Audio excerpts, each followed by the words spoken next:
wabarakatuh. Mohon izin komandan, saya Kabak Polresta Banda Aceh. Saya berada di lokasi yang nantinya akan dijadikan tempat kegiatan pada saat kunjungan Bapak Anies Baswedan. Lokasinya di lapangan bola Pango. Saat ini lagi dibangun tenda ataupun panggung untuk kegiatan acara. Ada beberapa akses jalan yang kita amankan, dan lokasi lapangan bola kaki di Pango ini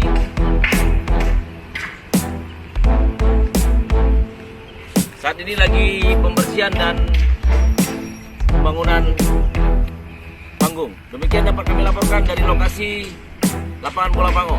Selamat siang.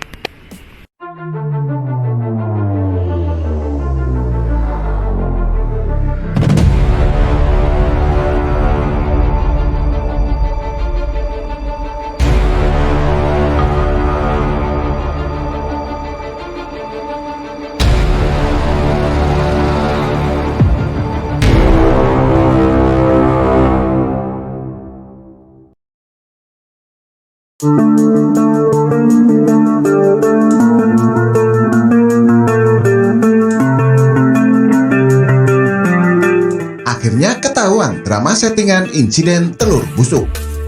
Ditulis oleh X Hardy. Kami menyelenggarakan acara tersebut di lapangan Pango. Jadi di lapangan Pango itu juga masuk pintu masuk dan sebagainya itu sudah penuh dengan telur busuk. Kehadiran Anies ke sini, silaturahmi Anies, safari Anies ke Aceh sudah berlangsung dengan sangat baik, ya. Bahkan tentu saja sudah ada, itu salah satu bentuk teror kepada Partai Nasdem. Tapi sebelumnya didahului dengan upaya menjegal kegiatan tersebut, seperti kemudian mereka mencabut izin. Jadi beberapa waktu lalu ada kabar mengenai kantor DPW Nasdem di Aceh yang dilempari telur busuk oleh orang tak dikenal. Saya juga sudah menerbitkan videonya. Logika saya, Aceh adalah ladang suara bagi siapapun yang antitesis Jokowi. 2 kali Pilpres Jokowi kalah di Aceh. Kedatangan Anies yang pastinya antitesis Jokowi pasti akan disambut super meriah. Masyarakat tumpah ruah, ini hal yang pasti. Tapi kalau ada yang lempari telur busuk, siapa yang berani lakukan itu? Masih wajar kalau misalnya kejadian ini di wilayah yang mana banyak pembenci Anies. Ini di Aceh loh, aneh kan? Ternyata kebenaran telur busuk ini terkuak juga. Ada drama basi play victim. Polisi membantah kabar bahwa kantor DPW Nasdem Aceh dan tempat kejadian Anies dilempari telur busuk. Polisi menyebutkan telur itu pecah di jalan yang terletak 30 meter dari tempat tersebut. Kabak Ops Polresta Banda Aceh, Kompol Iswahyudi mengatakan, pihaknya mengamankan tempat-tempat yang menjadi objek kunjungan dan lokasi kegiatan Anies selama 2 hari di Aceh. Iswahyudi mengatakan 2 lokasi itu dalam keadaan aman, terkendali, dan tertib. Telur pecah yang ada disampaikan, itu pecahnya di jalan, bukan di kantor. Makanya jangan salah arti. Kalau nanti dibilang pecah di kantor, kami di situ jaga, kata Iswahyudi. Tidak ada telur pecah di kantor. Kantor dalam keadaan aman. Itu di jalan. Jalan itu kan kita nggak tahu siapa yang memecahkan. Jatuh telur atau siapa. Jangan nanti dipolitisir oleh pihak-pihak yang membaca statement dari orang yang memberikan, katanya. Ternyata memang benar. Nasdem sedang play victim. Benar-benar lucu. Telur yang berjarak 30 meter dari lokasi, tapi dibilang dilempari orang tak dikenal. Saya pikir telur tersebut dilempar mengenai dinding gedung atau pintu depan atau mengenai warga yang ada di lokasi acara.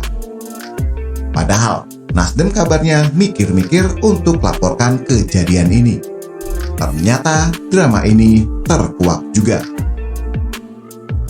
Apalagi Demokrat yang sempat mengecam keras pelemparan tersebut sebagai aksi provokatif dan tak bertanggung jawab. Mereka bilang itu tindakan pengecut dan tak bertanggung jawab dari pihak-pihak yang tak menghendaki dan ketakutan akan kuatnya arus perubahan. Demokrat menilai aksi tersebut bukan gaya politik di Aceh. Bukan pula gaya politik masyarakat Indonesia di berbagai daerah lainnya dalam respon perbedaan politik. Demokrat sudah menjalani berulang kali pemilu, namun tak ada praktek yang dinilai serendah itu sebelumnya. Berbagai cara dilakukan untuk menjegal aspirasi dan konsolidasi politik untuk perubahan, mulai dari persoalan perizinan dan kini aksi teror berupa pelemparan, kata Kamhar. Setelah gagal narasi fitnah dan hoak membendung aspirasi perubahan, kini bergeser pada aksi-aksi fisik yang bisa memicu terjadinya gesekan di masyarakat. Kami meminta agar aparat bertindak cepat dan profesional agar peristiwa serupa tak terulang dan menular ke daerah lainnya, ucapnya. PKS juga sama. Mereka meminta agar kasus ini diusut. PKS juga sekelompok dengan Nasdem. Jadi kita tahu apa yang ingin disampaikan oleh PKS. Akhirnya malu sendiri kan? Ini memang menjijikkan. Belum apa-apa sudah bikin narasi dizolimi sampai mewek.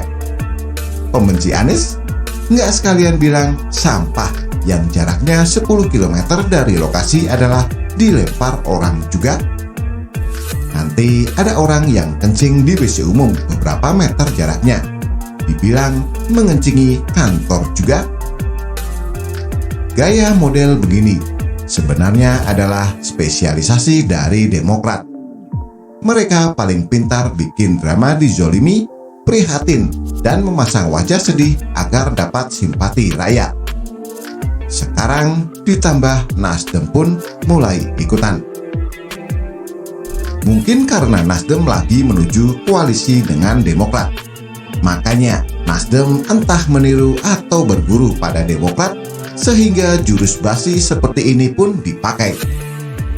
Kalau memang jarak telur jauh dari lokasi, seharusnya polisi panggil yang bikin statement tersebut. Tanyakan apa maksudnya bikin gaduh dengan statement gaduh seperti itu.